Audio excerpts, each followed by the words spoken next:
Hello friends, आज मैं अनुपात समानुपात की एक इम्पॉर्टेंट टॉपिक के साथ आया हूँ। तो टॉपिक आय व्यय से संबंधित है। ये क्वेश्चन एग्जाम में मोस्टली पूछा जाता है।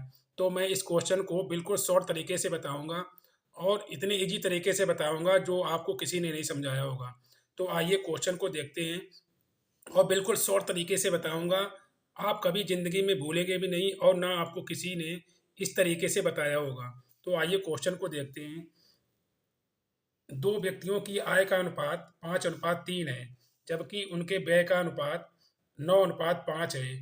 यदि वे क्रमशः 300 रुपये 1300 रुपये और 900 रुपये बचाते हों तो प्रत्येक की आय ज्ञात कीजिए। तो इस टाइप के क्वेश्चन मोस्टली एग्जाम में पूछे जाते हैं। जब भी आपको क्वेश्चन में आय व्यय दिया जाए, आय व्यय का अनुपात दिया जाए, मतलब आय का अनुपात दिया जाए और व्यय का अनुपात दिया जाए और क्वेश्चन में उसकी बचत दी जाए, तो क्या करते हैं, इसी बेहतरीन शॉर्ट ट्रिक से लगाते हैं। तो आइए शॉर्ट तरीका है क्या, वो मैं आपको अच्छे से सिखाऊंगा। तो सबसे पहले क्या करते हैं, आय का रेशियो लीजिए। आय मतलब क्या होती है, इनकम होती है। और व्यय मतलब क्या होता है, इन्वेस्ट होता है। मैंने क्या, जो मेरी इनकम थी वो ये है, और खर्चा मैंने क्या किया, व्यय मतलब क्या होता है, खर्चा वो क्या है, 9:5। तो सबसे पहले क्या कर लेते हैं, आय लिख लिया हमने। आय कितना दिया गया हमारा, 5:3। और इसी को नीचे क्या लिख लीजिए, व्यय लिख लीजिए। व्यय हमारा अनुपात कितना दिया गया, 5:3। सॉरी 5 अनुपात वो सॉरी 9:5। इसको क्या करेंगे, क्रॉस मल्टीप्लाई कर लीजिए। ये इतना शॉर्ट तरीका है, इससे शॉर्ट तरीका आपको कोई नहीं समझाएगा। तो बेहतरीन तरीके से समझ लीजिए और अच्छे से समझ लीजिए, एग्जाम में इस टाइप के क्वेश्चन अवश्य पूछे जाते हैं। तो सबसे पहले क्या करेंगे, आय का रेशियो लिख लीजिए और व्यय का रेशियो लिख लीजिए और क्रॉस मल्टीप्लाई कर लीजिए। इसका इसमें करेंगे तो कितना, 25 आ जाएगा। इसका इसमें नौतियाँ कितना होता है, 27। इनके बीच का डिफरेंस कितना आ गया, 2। इसको लिख लीजिए। अगला क्या करते हैं, व्यय लिख लीजिए। व्यय का अनुपात कितना है, 9:5। और क्या लिख लिए, बचत। बचत कितनी देगी, 1300 रुपये। और कितनी देगी, 900 रुपये। इसको भी क्रॉस मल्टीप्लाई कर लीजिए। तो 13×5 कितना होता है, 65। 6500 रुपये। और कितना होगा, 9 ने कितना हुआ, 81। इनके बीच का डिफरेंस देख लिए कितना हो गया, 0 0। इसका इसमें करें कितना आ जाएगा, 6। और कितना आ गया, 1। इनके बीच का डिफरेंस कितना आ गया, 1600 रुपये। इनके बीच का डिफरेंस कितना था, 2। अब क्या लिखते हैं, ये जो डिफरेंस आया है वो क्या करिए, इसके बराबर कर दीजिए। इसके बराबर, इसका मतलब 2 बराबर कितना हो जाएगा हमारा, 1600। इसलिए 1 बराबर कितना आ जाएगा, 8। 1 बराबर हमारा कितना, 8 आ गया। अब हमसे पूछा क्या गया, प्रत्येक की आय, आय का रेशियो कितना दिया, 5। तो 8 का 5 में मल्टीप्लाई कर देंगे तो पहले का रेशियो आ जाएगा। पहले का मतलब इनकम आ जाएगी। और 8 का 3 में कर देंगे तो क्या, दूसरे की इनकम आ जाएगी। तो पहले कितनी आ गई, 8×5 कितना होगा, 40। इसका मतलब 4000 रुपये पहले की आ गई। और दूसरे कितनी आ गई, 8×3 कितना हुआ, 24। तो 24 रुपये क्या आ गई, दूसरे की इनकम आ गई। तो देखा कितना शॉर्ट तरीका। आप अगर इसको बेसिक तरीके से लगाते तो कम से कम 5 मिनट लग जाते और आपको इक्वेशन सॉल्व करनी पड़ती। तो ये ऐसा बेहतरीन शॉर्ट तरीका है, इतना गजब तरीका मतलब है इस ये आप अच्छे से सीख लेंगे तो आप क्या 10 से 15 सेकंड में आंसर निकाल सकते हैं। तो ये तरीका क्या है, सबसे पहले आय व्यय का रेशियो लिख लीजिए, क्रॉस मल्टीप्लाई करके डिफरेंस निकाल लीजिए। फिर व्यय का बचत के साथ दूसरा पार्ट क्या करें, व्यय का रेशियो और बचत लिख लीजिए, क्रॉस मल्टीप्लाई, इसका डिफरेंस निकाल लीजिए। ये जो डिफरेंस आएगा इसके बराबर कर दीजिए और एक बराबर निकाल लीजिए। एक बराबर जो आएगा उसी का इनकम के रेशियो के साथ मल्टीप्लाई कर दीजिए तो हमारी क्या इनकम आ जाएगी। तो पहले की कितनी, 4000 रुपये और दूसरे कितनी, 2400 रुपये। तो आइए इसी तरीके के क्वेश्चन और देख लेते हैं जिससे आपकी अच्छे से प्रैक्टिस हो जाएगी और आप अच्छे से सीख भी लेंगे। तो आइए सेकंड क्वेश्चन देख लेते हैं। सेकंड क्वेश्चन देखते हैं, ए और बी की आय में 3:2 का अनुपात है तथा उनके व्यय में 2:1 का अनुपात है। यदि प्रत्येक 4000 रुपये की बचत करते हैं तो ए की आय क्या है। तो वही लिख लीजिए, ए और बी का आय मतलब आय क्या है, 3:2।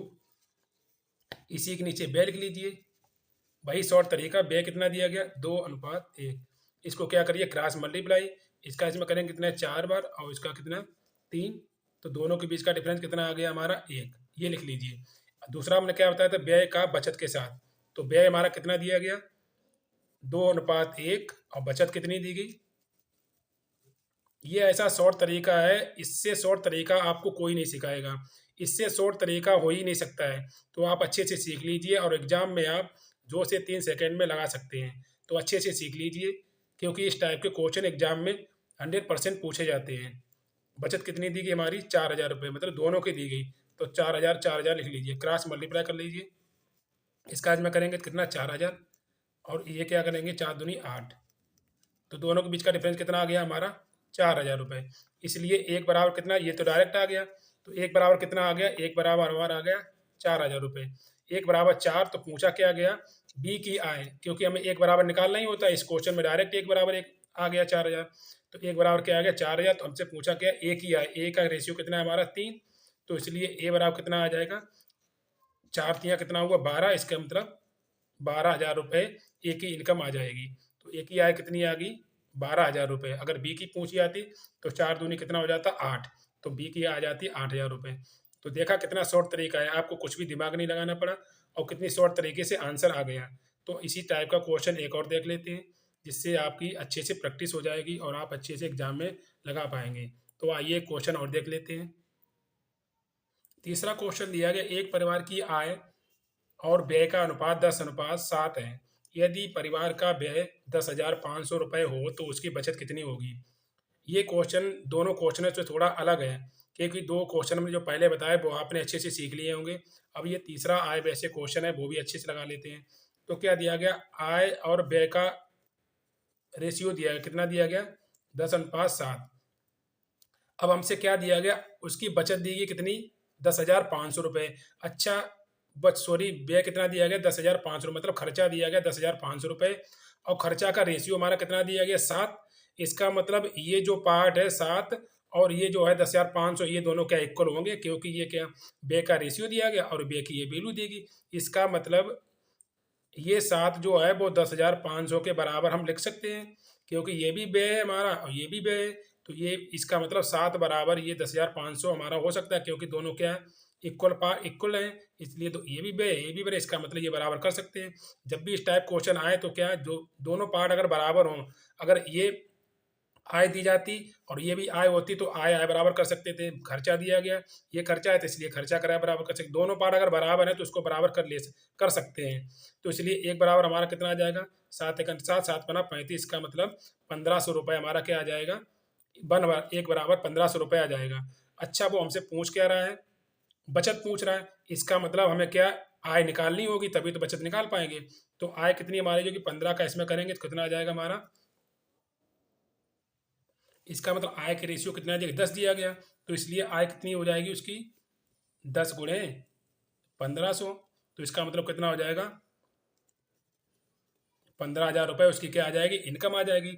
अच्छा, वो हमसे उसका व्यय कितना दिया गया? 10,500 रुपये। तो क्या करेंगे, इसमें से क्या करेंगे? व्यय घटा देंगे। तो 10,500 रुपये व्यय घटाए, क्योंकि उसकी इनकम कितनी? 15,000 रुपये आ गई, और उसने खर्चा कितना किया? 10,500 रुपये। तो खर्चा में इनकम से खर्चा अगर निकालेंगे तो हमारी क्या आ जाएगी? बचत आ जाएगी। तो क्या करेंगे, इसमें से ये घटा लें तो कितना बचेगा? 4,500 रुपये। इसका मतलब 4,500, 4,500 रुपये उसकी क्या आ जाएगी? बचत आ जाएगी। तो जब भी इस टाइप के क्वेश्चन आए तो आप इसी तरीके से लगा लेंगे। किसी का रेशियो दिया जाए तो उसके बराबर कर सकते हैं। अगर ये व्यय दिया गया तो ये भी बराबर है, तो इसको ये वैल्यू इसके बराबर कर सकते हैं। अगर इनकम दी जाती, ये इनकम होती, तो इनकम बराबर इनकम कर लेते, तो वहाँ से क्या वन बराबर निकाल लेंगे, जिसका रेशियो पूछा जाए उसी की वैल्यू निकाल लेंगे, तो मेरा आंसर आ जाएगा। तो आशा करता हूँ कि आय व्यय से संबंधित आपको अच्छे से समझ में आ गए होंगे। यदि आपको अच्छे से समझ में आ गए हैं तो लाइक शेयर कीजिए और सब्सक्राइब भी कीजिए, क्योंकि मैं अनुपात समानुपात का चैप्टर पढ़ा रहा हूँ। नेक्स्ट टॉपिक लेकर आऊँगा, क्योंकि मैथ की मैं सीरीज पूरी पढ़ा रहा हूँ। तो अच्छे से आप सीख लीजिए और मेरे चैनल के साथ बने रहिए। मिलते हैं नेक्स्ट वीडियो में। जय हिंद।